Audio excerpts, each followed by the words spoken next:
안녕하세요. 쑥이서점입니다. 이 책의 목적은 우리가 살면서 겪은 수치심을, 그리고 의도치 않게 타인에게 주입하는 수치심을 동시에 조명하는 것입니다. 이 책은 자기계발서보다 더 큰 집단적인 목표를 가집니다. 개인이자 공동체 구성원으로서 우리의 기분과 정신을 제멋대로 주무르고 정부와 경제도 마음대로 움직이는 수치심 머신을 해체하자는 것입니다. 이런 활동이 지금 중요한 이유는 어느 때보다 강력해진 수치심 머신이 폭발적으로 영향력을 확대하려는 조짐을 보이고 있기 때문입니다. 이들과 맞서려면 먼저 우리가 소통하는 모습을 수치심이라는 관점으로 들여봐야 합니다. 일상에서 수치심이 어떻게 생기는지 자각하면 막강한 기업과 기관이 어떤 식으로 수치심을 통해 이윤을 취하는지 보입니다. 그러면 이제 하나씩 행동을 취해 판세를 뒤집을 수 있습니다. 수치심은 우리를 괴롭히기만 하지 않습니다. 우리는 수치심에서 이들에게 반격할 힘도 얻습니다.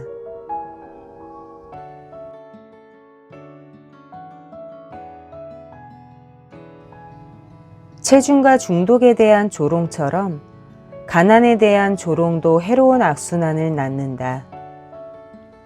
가난을 부끄러워하는 사람은 다음 두 가지 중 하나로 반응할 것이다. 문제를 숨기거나 아무렇지 않은 척 행동하는 것이다. 두 가지 모두 수치심 때문에 생기며 상황을 악화하는 경향이 있다. 문제를 숨기는 방식을 회피라고 한다.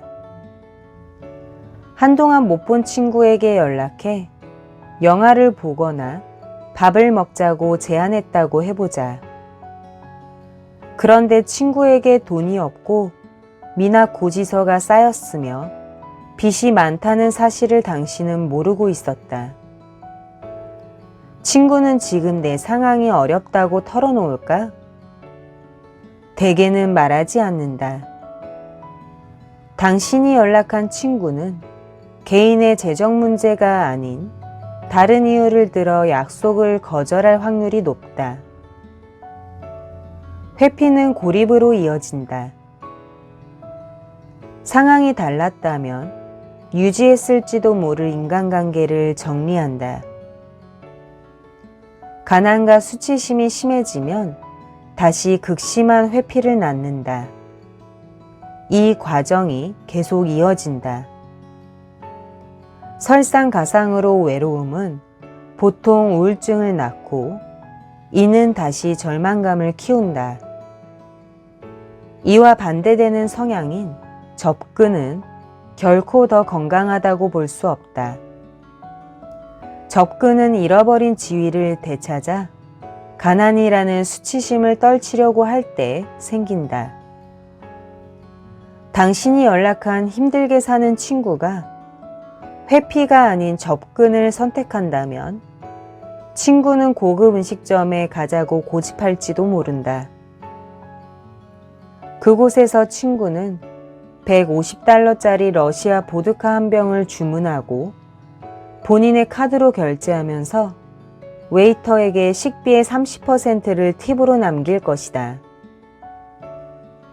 현실 부정에 빠진 상태에서 이런 행동은 가난으로 생긴 마음의 상처를 달래주겠지만 잠시일 뿐이다. 이로부터 가난에 대한 책임이 본인에게 있다는 흔한 인식이 생긴다.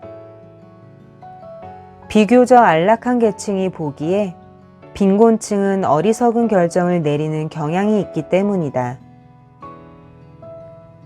가난에 시달리는 사람은 신체와 정신이라는 두 가지 면에서 고통받는다. 의식주와 교통비 같은 기본적인 생활수단이 부족한 데다 자신의 처지의 비참함을 느끼기 때문이다. 하루하루 다급한 문제가 터지는 상황에서 다음 달이나 내년에 대한 계획은 현실적으로 어렵다. 물론 10달러짜리 전기구이 통닭을 포기하고 대신 1달러짜리 양배추 한 통을 사다가 데쳐 먹고 9달러는 저축하는 게 합리적일 것이다. 그런 셈을 하려면 미래의 형편이 나아지고 출구가 보이리라는 믿음이 있어야 한다. 많은 이들에게 이는 요정의 존재를 믿으라는 말과 같다. 플란탄가의 연구가 보여주듯이 다수의 빈곤층은 절충안을 택하는 편이다. 나아질 가능성은 희박해지고 수치심은 더욱 커진다.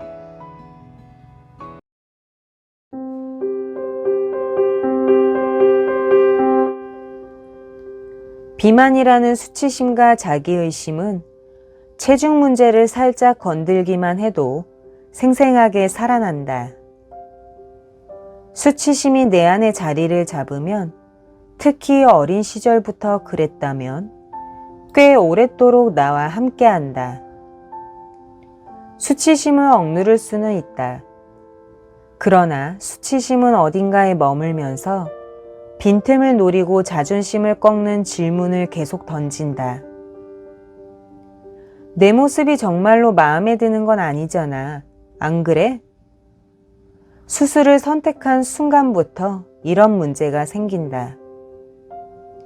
수술 자체가 수치심을 휘젓기 때문이다.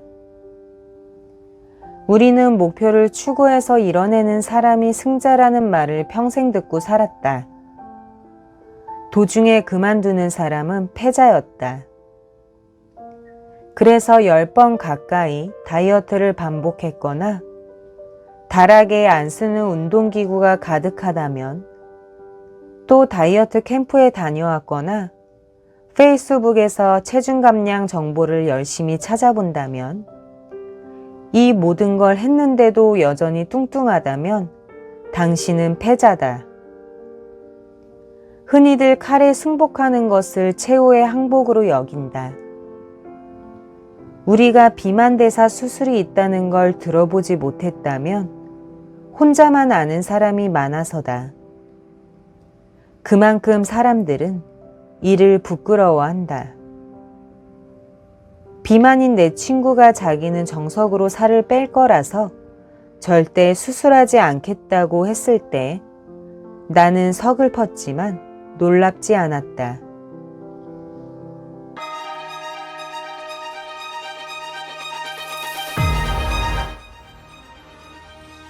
목표 체중을 거부하는 과정에서 나는 이것이 하나의 수치심 기폭제임을 확인했다.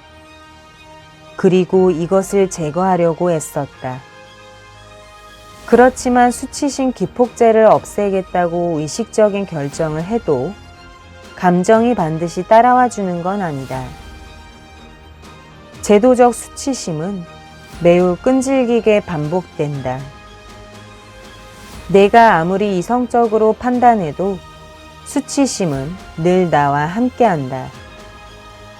뚱뚱한 사람이 체중 문제에 어떤 식으로든 대처하다 보면 이를 숨기든 아니면 떨쳐내든 감정이 격해지기 마련이다. 이를 잘 넘기려면 나를 응원해주는 공동체를 찾는 게 중요하다. 사람은 서로 돕고 사는 존재이기 때문이다. 평생 체중 문제와 씨름하면서 무한한 모자이크에 아주 작은 조각 하나를 올려놓았다. 수치심 체계는 우리 모두의 모습을 반영한다. 강력하고 수익성 있는 수치심 머신은 우리 머리 위에서 끊임없이 윙윙거린다. 이들은 경제활동을 지배하고 수많은 사람의 인생에 해악을 끼친다. 본인에게 바람이 있다면 일단 우리를 둘러싼 수치심을 깨달은 다음 다 함께 크고 작은 수치심 머신을 해체해 더 나은 세상을 만드는 것이다.